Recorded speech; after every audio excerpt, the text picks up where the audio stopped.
Sinabi rin ni Fajardo na may tiwala sila sa opisina ng Ombudsman at naniniwala silang mareresolba ang mga alegasyon base sa mga ebidensya. May tiwala daw sila. Naturalmente, magkakasama naman sila eh. Paano hindi kayo magtitiwala? Pinsan ni Marcos.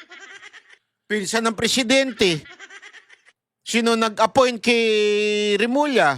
Si Marcos. Naturalmente, may tiwala kayo. Former House Speaker Martin Romualdez respects the decision of the Ombudsman who is now preparing a plunder case against him.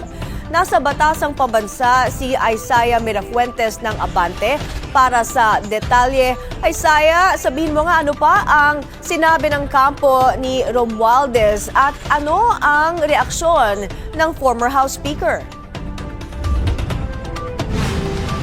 May matapos niya ang Holy Week break, agad na humarap sa media kahapon si Ombudsman Jesus Crispin Remulla at sinabi niya na tuloy ang pagpapanagot sa mga sangkot sa anomalya sa budget. At matapos sabihin kahapon ni Ombudsman Jesus Crispin Remulla na naghahanda na sila sa plunder case laban kay former House Speaker Martin Romualdez, ayon sa kampo ng dating House Speaker, handa raw silang harapin ito at nirerespeto nila ang proseso ng Ombudsman. Ayon sa kanyang tagapagsalita at abogado ng sa Attorney Adi Fajardo, handa raw silang makipag-cooperate sakaling magkaroon ng formal proceedings sa kaugnay rito. Ngunit iginiti Attorney Fajardo na magpahanggang sa ngayon ay wala pa rin magpapatunay na nasangkot si Romualdez sa anomalya. Sinabi rin ni Fajardo na may tiwala sila sa opisina ng Ombudsman at naniniwala silang mareresolba ang mga alegasyon base sa mga ebidensya. May tiwala daw sila. Naturalmente, magkakasama naman sila eh. Paano hindi kayo magtitiwala? Pinsan ni Marcos. Pinsan ng presidente. Sino nag-appoint kay Remulla? Si Marcos. Naturalmente, may tiwala kayo. At hindi mababahira ng politika. Maliban dito, matapos rin magbanta si Ombudsman Jesus Crispin Remulla kahapon ay papasite in contempt niya ang House Secretary General kaugnay sa umano'y pagtatago nila ng Statement of Assets, Liabilities and Net Worth ng isang mambabatas na gagamitin nila sa investigasyon kaugnay sa anomalya sa budget. Agad na nagpaliwanag si House Secretary General Cheloy Garafil. Paliwanag ni Garafil, 2 araw lang on-site na pasok ng kanilang mga empleyado dahil sa umiiral na work from home arrangement 3 araw kada linggo. Ito raw ay bilang pagsunod sa umiiral na energy saving measures. Git niya, wala silang intensyon na umiwas sa kanilang obligasyon at silaan niya ay tumutugon sa lahat ng mga opisyal na komunikasyon sa kanilang opisina. Samantala, may sa programang On Point ng... Ayan po. Gusto ko lang magkomento dito patungkol kay yung sinasabi ni Remulla na kakasuhan si Romualdez at saka si Chis Escudero. Ako naniniwala yung kay Chis Escudero. Ano lang ito eh. Ito picture ko. Sa tingin ko ito mangyayari. Kinasuhan yung dalawa. Tapos ipapawalang sala etong si Chis Escudero para mapawalang sala si Remulla. Si Romualdez. Para bagang ginamit lang si Chis Escudero na kunwari kakasuhan. Kasi una-una, ito. Sa ICI, yung conclusion ng ICI, alam niyo yung ICI, yung gawa-gawa nila.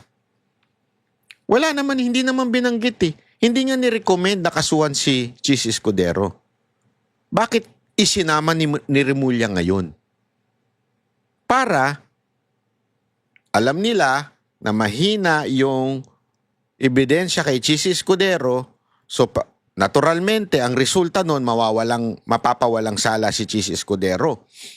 Tapos isasabay nila ngayon si Romualdez. Para bagang ililigtas nila si Romualdez, gagamitin nila si Chis Escudero. Tama, mali. Pangalawa, si Zaldico, alam na natin na may kasalanan yan. As a matter of fact, may balita nga lumabas kayo. Papakita ko sa inyo Nagkaroon ng ng 802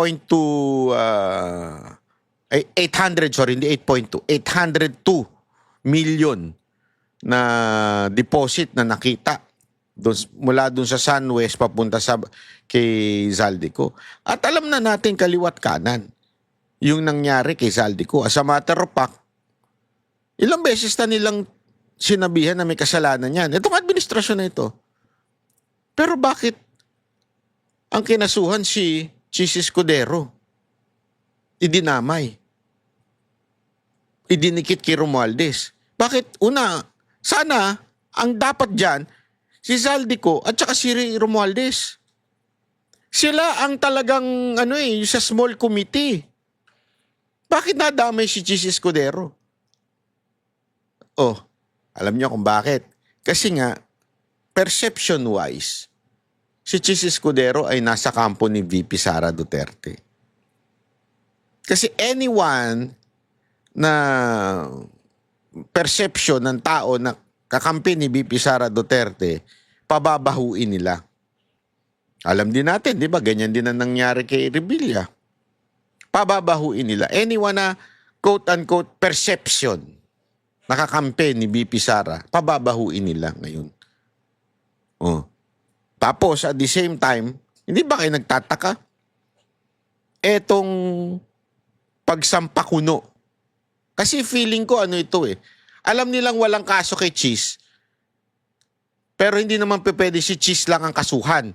So, idinamay nila si Romualdez. Pero feeling ko, ginamit lang yan at eventually maa-absuelto yan. Pero ginamit lang niyang issue. Kasi trending yan. Mantakin mo, isang dating speaker at isang dating Senate President. Gagamitin lang yan, kwento na yan, dahil kailangan para may divert sa pagiging walang kwenta ni BBM pagdating sa pagharap sa issue ng pagtaas ng krudo. At the same time, doon sa health issue ni BBM, gagamitin itong diversion. Diba? Kasi ngayon, parang kaliwat ka. Hindi, pansinin ninyo, kaliwat ka na ng news tungkol dito sa kay Romualdez at saka dito kay Chis Escudero. Pero, pustahan tayo. Okay, ipupusta ko sa inyo. Walang mangyayari kay Romualdez. Mala. Baka nga, ang mangyari pa niyan kunwari, dalawa silang kinasuhan. Tapos, eventually, si Chis Escudero lang ang makukulong, si Romualdez hindi na naman.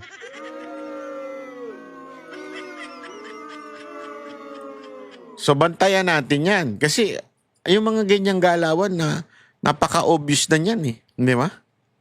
Napaka-obvious na yan. Oh, tuloy natin. News Channel, sinabi kagabi ni Caloocan City Representative Egay Erice na hindi na raw kapanipaniwala itong mga pagpapaaresto o pagkakaso sa ilang mga opisyal dahil wala nga namang natutupad sa mga pangako ng administrasyon. Matatandaan nga nitong nakaraang taon ay sinabi ni Pangulong Marcos na may makukulong o marami ang makukulong bago magpasko. Ayon kay Erice, tila pinoprotektahan raw kasi ng administrasyon itong mga malalaking sangkot sa anomalya. May.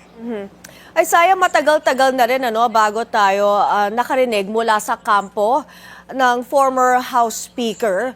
Kamusta naman daw ang paghahanda nila para sa kung anumang kaso ang ibabato sa kanila ng ombudsman? Ang sinasabi sa atin ngayon, May, ng kampo ni former House Speaker Martin Romualdez ay hindi nila ito aatrasan at hindi sila magtatago. Sa katunayan nga raw, handa silang harapin ang mga reklamong nakasampa. Pero iginiit nila na ito raw ay reklamo pa lang at wala pang naisasampa. Ibig sabihin, wala pang patunay, wala pang literal na ebidensyang inilalabas ang ombudsman laban kay House Speaker Martin Romualdez. May. Si former speaker ba mismo ay lalabas para kausapin ng media or magpa-presscon man lang? Mayag nga sa mga oras na ito, wala pa tayong detalye kung haharap ba mismo si former House Speaker Martin Romualdez. Yan din sa kabila nga ng kasalukuyang nakabreak ang Kongreso at magbabalik sila sa susunod na buwan, which is May 4. Pero ang naglabas ng pahayag kahapon ay ang tagapagsalita at abogado ni Romualdez na si Attorney Fajardo. May. Okay, Aysay, pumunta naman tayo dun sa Middle East crisis. Kamusta ang paghahanda ng Kamara kaugnay sa first Joint Committee hearing on the Middle East crisis bukas? Napadalhan na ba ng invitation ng mga kalihim ng ahensya ng gobyerno? May ang sinasabi sa atin ni current House Speaker Bo JD, all set na ang buong Kamara sa mangyayaring ang kauna-unahang tawag nga nila dito, may high-level joint hearing kasama ang 13 komite ng Kamara at naipadala na rin nila ang imbitasyon sa mga kalihim ng iba't ibang departamento ng gobyerno. Kabilang nga sa inaabangan natin bukas ang pagdating ni Department of Energy Secretary Sharon Garin. May. Aabangan nating lahat yan. Eto, buti naman nagpatawag itong yung bagong speaker.